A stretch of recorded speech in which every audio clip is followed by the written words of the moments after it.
Sí, las nuevas tecnologías definitivamente ayudan mucho al boom que están teniendo los juegos indie actualmente, porque ya no es algo que es tan críptico, una caja negra y todo el mundo puede acceder.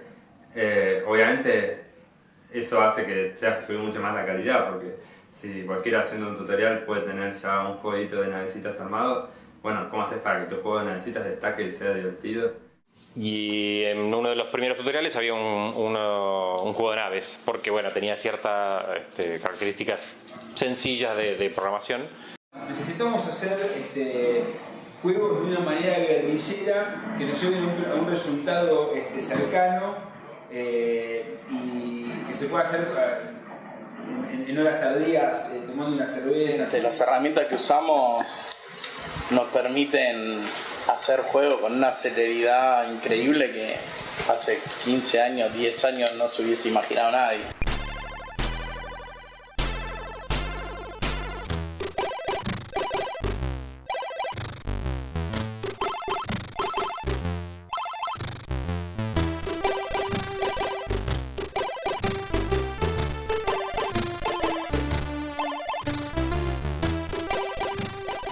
O sea que solo usás personajes feministas.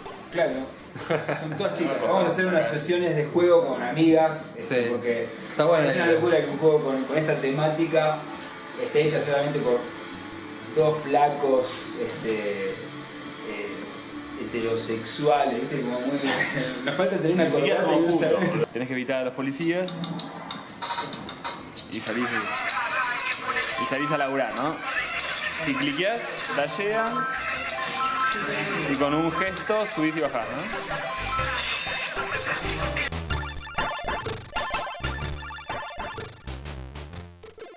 Había una idea, que es lo que cuenta Maxi, de ponerle gráficos a un tutorial de cómo hacer juegos de naves.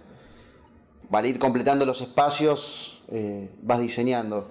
No es que hacemos una cosa conceptual primero y después la tratamos de ejecutar, sino que hay una idea, sobre todo una sensación de lo que tiene que provocarte jugar el juego. Y bueno, después ahí se va ejecutando a medida que se va haciendo y se va diseñando a medida que se va ejecutando. Y ahí vamos decidiendo si eso que existe es lo que está provocando esa sensación que tenías al principio, como que vas por un buen camino. En general siempre, por eso mismo, como que en realidad nos va como sorprendiendo paso a paso, porque lo vamos viendo por ahí inclusive cosas que no teníamos pensadas. Entonces así es un poco el proceso. Eso también como se dio en nave. En Dos Botones salió por otro lado, salió porque habían sobrado unos botones de nave y a Maxi le gustaba cómo se sentía agarrar los botones y usar los de pulsador, y entonces a partir de eso, que era como una idea para hacer unos cables, una cinta scotch y hacer unos juegos para amigos con la computadora, y bueno, ahí eso empezó a disparar ideas, tipo el nombre y cómo tenía que ser. Se separa más lo que es la parte del hardware y bueno, como el concepto general, y después también ese disparador y después los disparadores de cada juego. En uno puede ser una mecánica, por ejemplo, no sé, un juego con péndulo. Otra idea que fue de unas amigas, tipo un juego con sándwiches, de armar sándwiches. Entonces ahí hicimos el juego de los sándwiches. O sea... bueno. Último round. A ver quién gana. En Dos Botones es un juego de fiesta como Mad Rollers. Es un juego para el momento. Ahora estamos pensando en juegos un poco quizás más grandes para otro formato. Por ejemplo, el que estamos haciendo ahora es para llevar a fiestas, o sea, para llevar con el controlador de Mad Rollers, usarlo, o sea, ese controlador de 4 palancas y 2 botones, usarlo para más juegos que solamente uno, ¿me entendés? Eso también cambia como vos lo pensás. Es un juego que puede ser divertido, un juego flash que tardás 6 divertidos minutos en jugarlo y después decís, bueno, ya está, o 10, ponele. Una fiesta tiene que haber mucho más dinamismo, mucho más variación, tenés más laburo.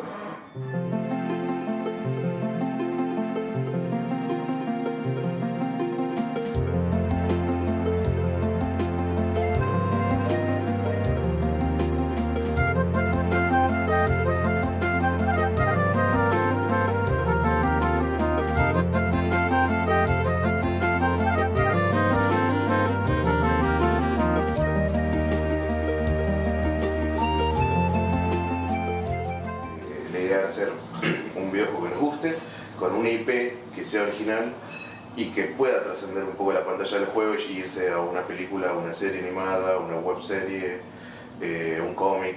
Sí, el juego tiene como una mecánica base muy simple, que es basada en el Super Punk o Buster Bros, depende de la versión que lo hayas conocido, pero después la va ampliando y la va superando o rompiendo en muchos sentidos, y como cada mundo que vos tenés que vencer está basado en un videojuego clásico retro, cada uno de esos mundos va alterando las reglas del juego. La idea era que, a pesar de todas esas referencias, no deje de ser un juego actual. Obviamente la versión de Steam es 1000 veces más compleja y larga que la versión de la máquina arcade, que la idea era hacer una versión para que la gente se siente, juegue 3 minutos o más si era muy bueno, y después pase el siguiente, y que no se queden colgados horas y horas y no puedas jugar las siguientes personas. Se nos ocurrió hacer un videojuego de personajes de los muñecos que hacemos con Trucho Toys, y les ofrecimos el intercambio a GT Games de que ellos nos programan el juego y nosotros les regalamos juguetes. Pegamos onda y los locos nos pidieron hacer un videojuego para una serie de muñecos que iban a sacar, y le dijimos que sí, obviamente. En realidad nosotros le dijimos: queremos un muñeco gratis y te hacemos un juego. Sí, eso es lo que queríamos. Sí, es verdad, fue así. Y empezamos a hacer Capitán Menopausia. Y nos tiraron el universo, la historia de un universo que querían crear. Hicimos el juego, les gustó tanto que ellos decidieron hacer el mueble. Nosotros no hicimos el mueble. La estructura la hicieron de cero ellos. Compraron las maderas, no es que compraron un arcade y lo hicieron un mod de eso, sino que compraron todo y lo hicieron desde cero, le pusieron nuestro juego y ahora vamos juntos de la mano a todos lados. Uh-huh. Y además es un juego que tiene como un gameplay mucho más interesante y una producción de sprites mucho más interesante que todo lo de nuestro juego, pues. Digo, no lo terminamos aún y sigue en desarrollo, a diferencia de los otros que terminamos en un día y ya no los queremos ver más. El Capitán Menopausia, la programación la hicieron los de GT Games y Trucho Toys hizo el mueble, todo el mueble, y bueno, yo hice la música del Capitán.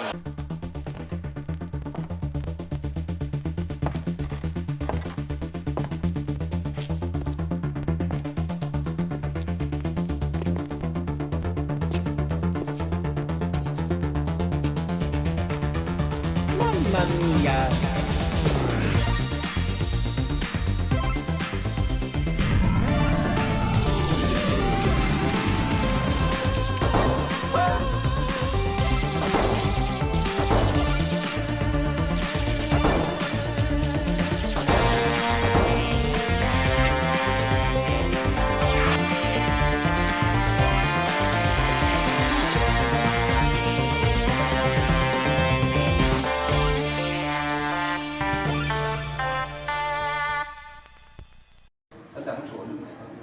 ¿Falta? Arriba, ahí arriba, guarda.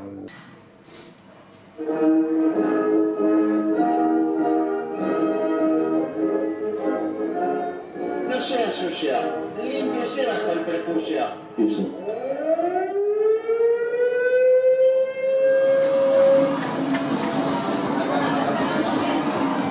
La experiencia real era el videojuego. Era ir a la oficina.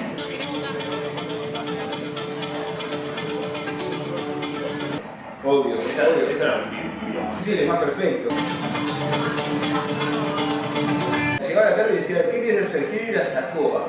Me decía: no entiendo, ¿cómo? ¿Querés sacar el Atari? ¿Cómo querés ir a Sacoa? ¿No? Son cosas completamente distintas. O sea,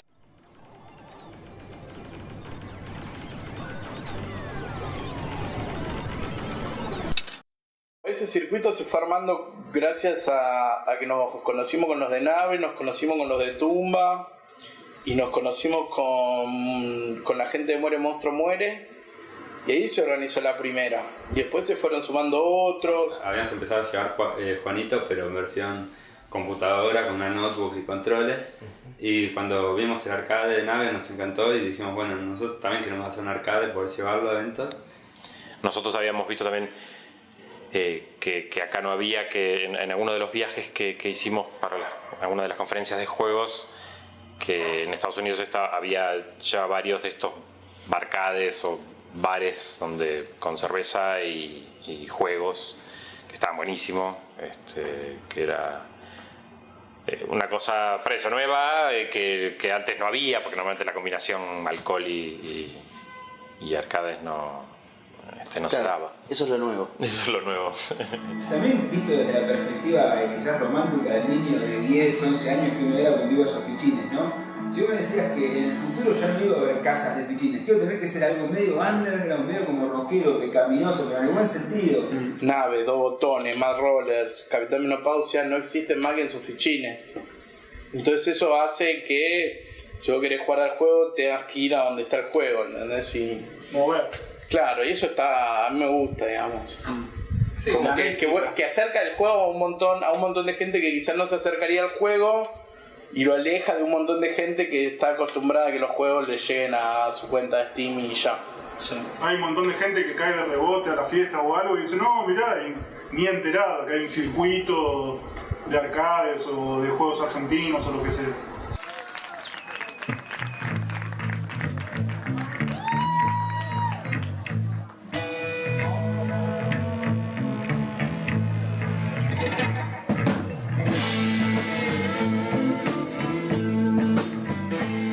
Bandas en vivo, o sea, bandas en vivo tocando y vos jugando fichines, eso es genial.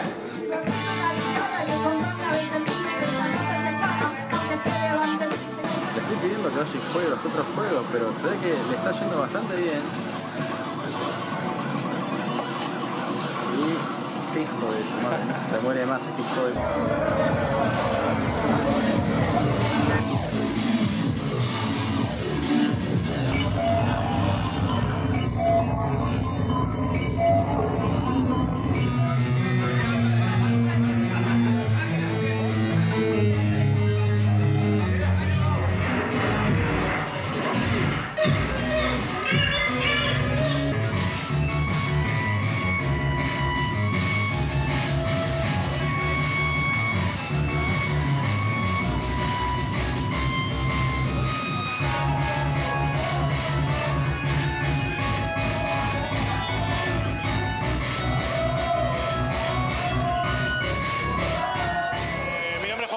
Soy programador y uno de los responsables del Muere Monstruo Muere. El ciclo empezó hace 3 años ya como un capricho. Nosotros nos juntábamos, los 5 chicos que organizamos el Muere, nos juntábamos a ver películas malas, a jugar videojuegos, a tomar birra por la noche. Entonces ese clima de festival a mí me gustaba mucho y quería combinar esas dos cosas. Y una de las estrellitas que siempre tenemos son los arcades nacionales, que vinieron de la mano principalmente de Nave, que fue el primer arcade nacional que nosotros conocimos. A Hernán y a Maxi los conocíamos del cine, de farsa y demás. Y la movida empezó muy de a poquito y se empezó a sumar mucha gente que queremos mucho. Jupitron, bueno, los GT Games, los chicos de Tumba Games. Llegamos a tener hasta 6 arcades nacionales funcionando.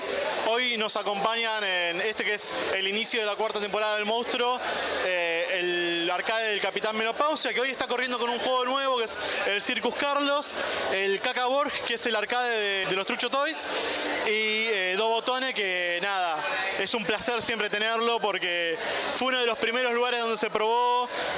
Cuando volvieron de Japón fue uno de los primeros lugares donde vinieron. Somos muy amigos y nos encanta tenerlo. Lo tenemos corriendo en un proyector en este momento. Y nada, somos fanáticos de los arcades y del laburo de nuestros amigos.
nostalgia, la cosa que uno jugaba de pibe, poder hacerlo ahora, que uno pensaba cuando era chico, y esto cómo se hace, y ahora tener el poder para hacerlo es algo resarpado.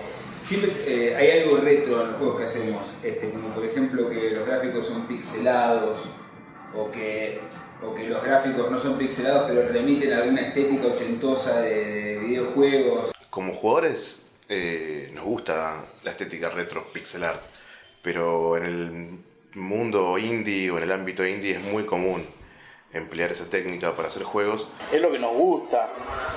Es sacarse el gusto, digamos. Claro, de hacer esos juegos que tanto jugamos.